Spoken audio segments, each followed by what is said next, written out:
اعوذ باللہ من الشیطان الرجیم بسم اللہ الرحمن الرحیم جاء الحق وزهق الباطل ان الباطل کان زہوقا۔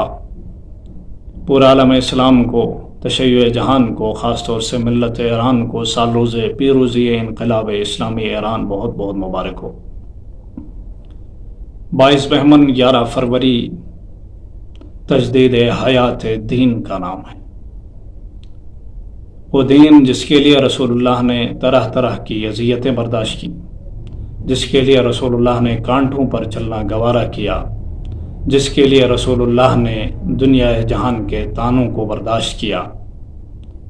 جس کے لیے رسول اللہ نے اپنے آپ کو اور اپنے قبیلے کو، اپنی قوم کو شیب ابو طالب کی سختیوں کے لیے آمادہ کیا، جس کے لیے علی نے 25 سال خاموشی اختیار کی، جس کے لیے علی نے اپنے حلق میں ہڈی اور آنکھ میں تیر لے کر دین کے بچاؤ کے لیے استقامت دکھائی، جس کے لیے حسن مجتبیٰ نے اپنے بدن نازنین کو زخمی کیا، جس کے لیے حسن مجتبیٰ کے پیروں تلے سے سجادیے کو کھینچا گیا، جس دین کے لیے حسین نے کربلا کو برپا کیا، اپنے پورے کنبے کی قربانی دی، اپنے بدن کو پامال کرنا گوارا کیا، اپنے سر اقدس کو نوک نیزے پر اٹھانا عبادت سمجھا، جس کے لیے رسول اللہ کی بیٹیوں نے اپنی چادروں کی قربانی پیش کی، جس دین کے لیے رسول اللہ کی بیٹیوں نے درباروں اور بازاروں میں شرابیوں اور مست لوگوں کے سامنے جانا گوارا سمجھا۔ وہ دین بے روح ہو گئی تھی، اس دین کا ڈھانچہ باقی رہ گیا تھا، اس میں جان نہیں تھی، اور رسول اور رسول کی زحمتیں اور مصیبتیں خطر جا رہی تھی، دین متروک ہو رہا تھا۔ ایسے میں خمینی کبیر نے اپنے آپ کو فرزند زہرا ہونا ثابت کیا اور حسین ابن علی سے اپنے رشتے کو نبھاتے ہوئے ایک مرتبہ وہ لا الہ جس کی خاطر حسین نے اتنی عظیم تحریک کو برپا کیا، خمینی نے دوبارہ اس دین کو اور اس لا الہ کی حرمت اور عزت کو پامال ہونے اور دبنے سے بچاتے ہوئے دوبارہ ایک مرتبہ دنیا جہان میں دین علوی اور دین مصطفی کو تازہ کر دیا، اس میں روح ڈالی اور اسے حیات بخشا۔ 22 بہمن سال روز پیروزی انقلاب اسلامی ایران فتح مکہ کی طرح ہے۔ جس طرح فتح مکہ میں رسول اللہ اپنی 10 سالہ تبعید اور جلاوطنی کو کاٹ کر مکے کی سرزمین میں جلوہ گر ہوتے ہیں، اور 360 بت جو خانہ کعبہ کے گرد تھے لات و منات، انہیں منہ کے بل گرایا، ایسے گرایا کہ وہ بت اب دوبارہ اٹھنے کے قابل نہیں ہے، اور وہ سرزمین جو آج تک بت کدہ تھی اسے عبادت گاہ میں آپ صلی اللہ علیہ وآلہ وسلم نے بدل دیا۔ خمینی کبیر نے 1 فروری کو تہران ایئرپورٹ میں جلوہ گر ہو کر فتح مکہ کی یاد کو تازہ کیا، اور شہنشاہی 2500 سالہ بت کو اس کے منہ کے بل ایسے گرایا کہ آج 45 سال بیت گئے کہ سرزمین ایران پر الہی نظام قائم ہے، اللہ کے ولی کی نظام اور حکومت قائم ہے، اور وہ بت جو اپنے آپ کو خدا سمجھ بیٹھا تھا،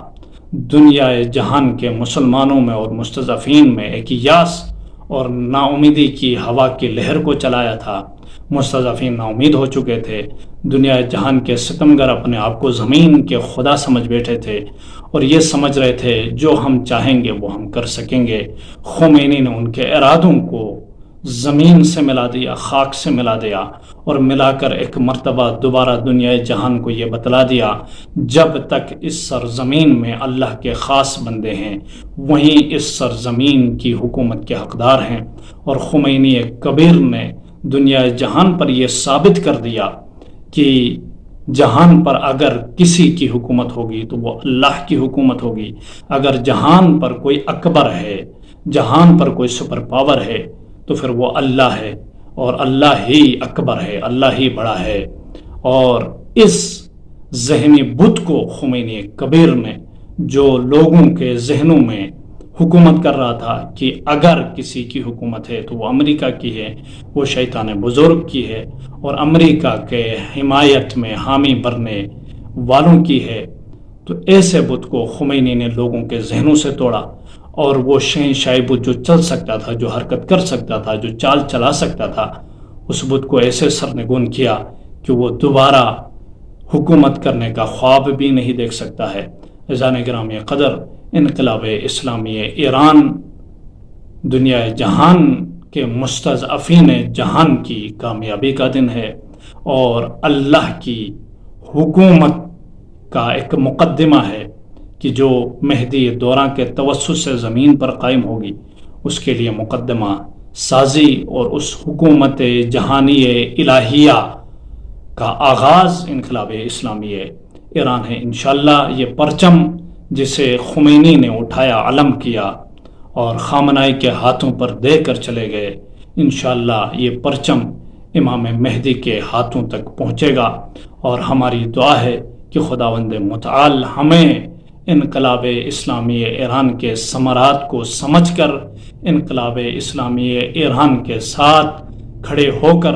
الہی نظام اور مہدوی حکومت کے قیام کے لیے ہمہ وقت کوشش کرنے کی توفیق عطا فرمائے۔ وما علینا الا البلاغ۔